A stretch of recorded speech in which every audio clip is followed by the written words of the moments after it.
ये नियम केवल बैसाख के महीने में होता है, इसको बाकी के महीने में नहीं किया जाता है। इसको बाकी के महीने में नहीं करता, केवल बैसाख। शिव सप्त तीर्थ का जो नियम है वो अपने जीवन में धारण कर। और हम तो कहेंगे, शिव महापुराण की कथा श्रवण करने वाले प्रत्येक बेटा बेटी से, शिव महापुराण की कथा सुनने वाले प्रत्येक शिव भक्त से हम तो कहेंगे कि शरीर में कोई रोग नहीं भी है, संतान की प्राप्ति नहीं भी चाहिए, उच्च शिक्षा के लिए आप कर रहे हैं, अपने जीवन की खुशहाली के लिए कर रहे हैं, तो शिव का सप्त तीर्थ अनुष्ठान अवश्य करें, अवश्य, और अपने जीवन को सार्थक करें। धन्य। बैसाख के महीने में शिव सप्त तीर्थ का बड़ा महत्व है।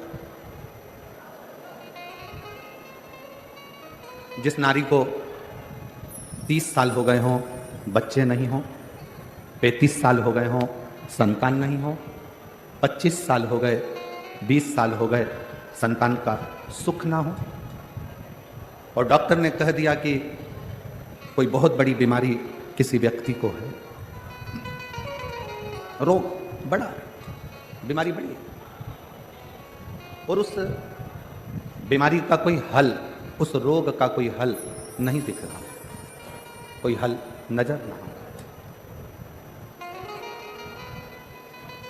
कोई हल दिख ना रहा, तो बैसाख महीने में शिव सप्त तीर्थ का एक अनुष्ठान अपने जीवन में जरूर करें।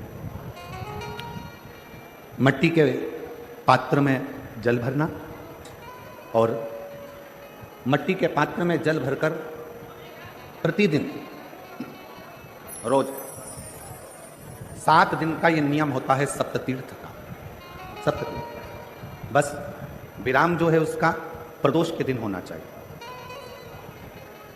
और बैसाख के महीने में जब आप सप्त तीर्थ का अनुष्ठान करें, 1 घड़ा जल का रोज भरें प्रतिदिन,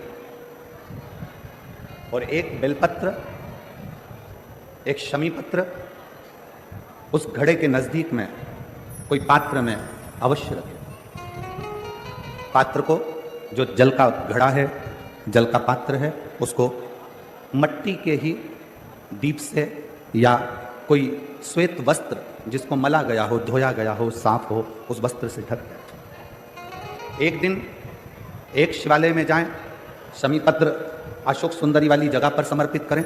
अशोक सुंदरी की जगह जानते हो ना आप लोग? अशोक सुंदरी की जगह पर शमी पत्र समर्पित करें। बेलपत्र जहां आप खड़े हैं उधर से डंडी का भाग आपकी ओर हो, और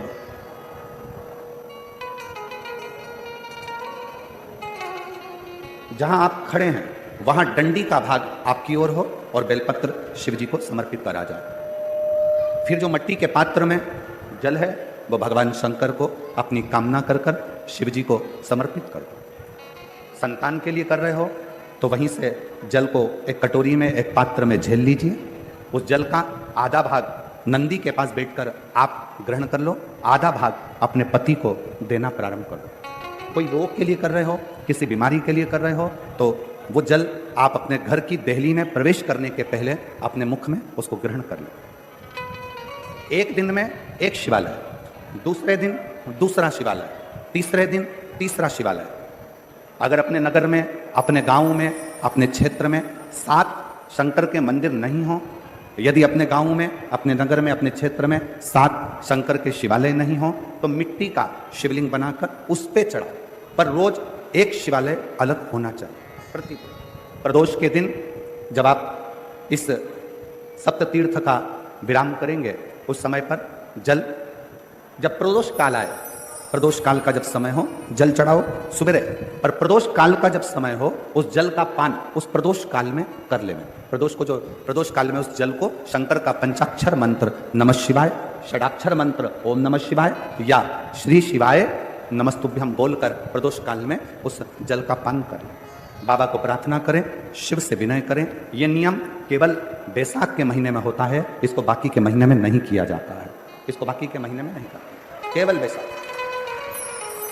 अब जरा माताएं बड़ा ध्यान लगाकर सुनिएगा, कथा चूके ना, आपको 10 जगह जाकर सिर नवाने की जरूरत ना पड़े, एक महादेव के चरणों से ही आपका आनंद सुख प्राप्त हो जाए। एक मट्टी का पात्र, और मट्टी का अगर कोई कलश है छोटा सा, उस कलश के ऊपर तांबे का कलश,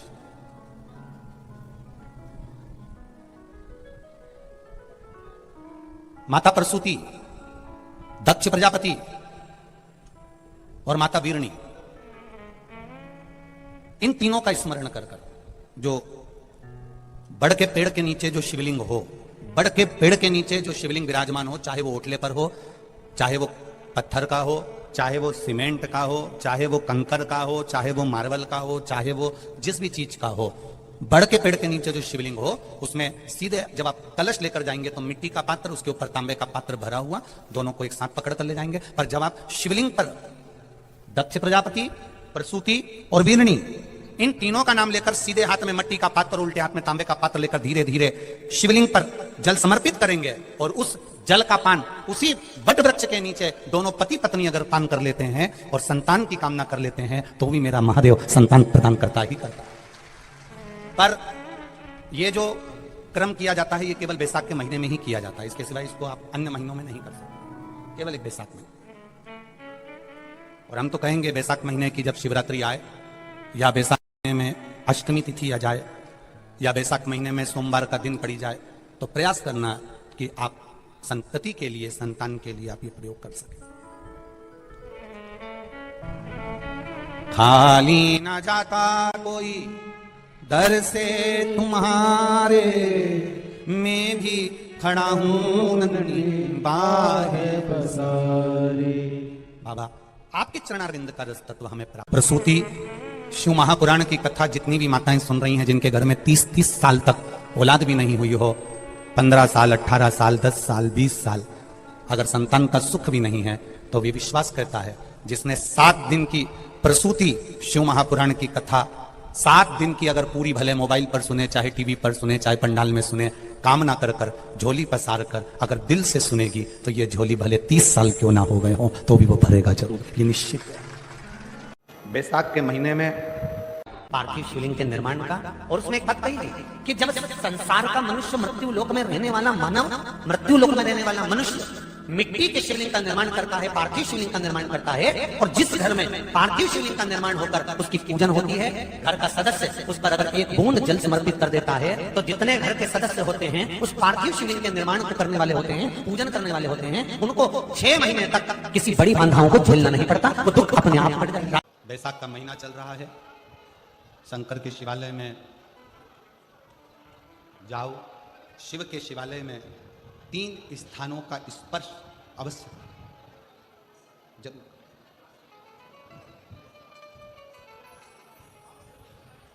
किसी मंदिर में शंकर जी के शिवलिंग को छूने नहीं देते, जैसे दक्षिण साइड में, साउथ में, तो अपने ही घर में जो शिवलिंग है उसके 3 स्थानों का स्पर्श अवश्य समझिए।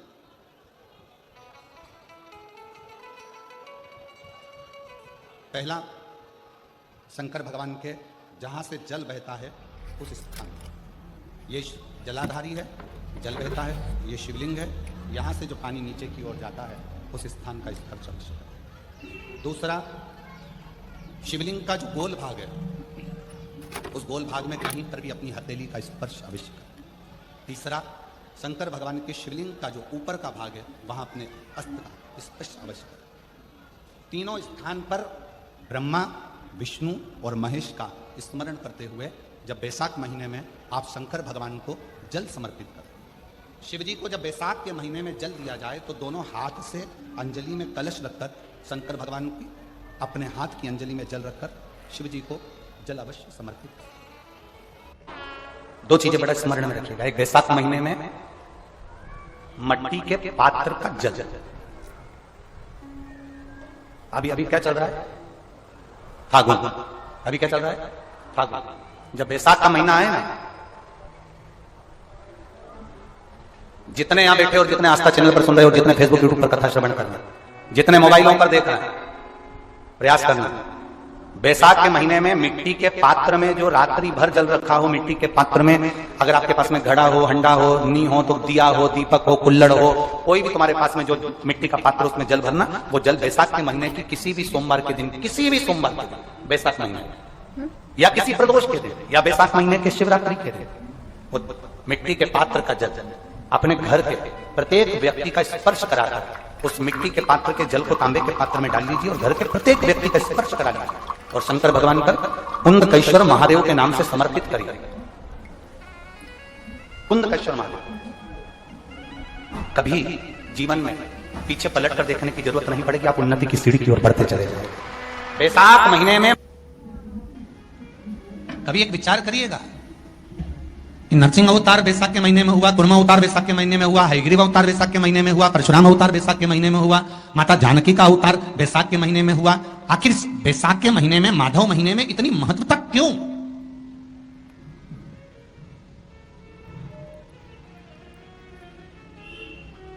बैसाख के महीने में पड़ने वाली एकादशी, चतुर्थी, प्रदोष, अमावस्या, पूर्णिमा, शिवरात्रि, ये सभी इतनी महत्वपूर्ण क्यों हो जाती है?